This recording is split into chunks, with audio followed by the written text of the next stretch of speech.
pinamamadali na ng ilang senador ang pagpapasa sa anti-political dynasty law sa Senado.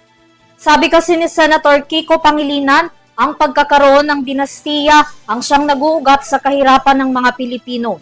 Matatandaan rin na kabilang sa mga ledak ng Administrasyong Marcos noong nakarang taon ang anti-political dynasty. Tunghayan ang balita ni Criza Lopez.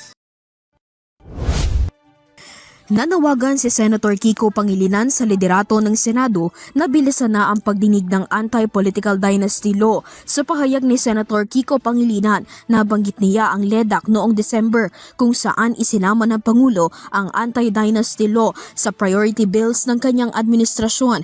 Anya ng Senador, malinaw ang mga pag-aaral na nagpapakita na ang lugar na pinamumunuan ng mga dinastiyang politikal ang siyang pinakamahihirap na lugar sa Pilipinas. Inihain ni Senator Risa Hontiveros, Ping Lacson, Robin Padilla, Bam Aquino, JV Ejercito at Senator Pangilinan ang panukalang batas. Git niya ito ang tamang panahon para maipakita sa publiko na seryoso ang gobyerno sa pagpapanagot sa mga may sala sa pamamagitan ng anti-political dynasty law.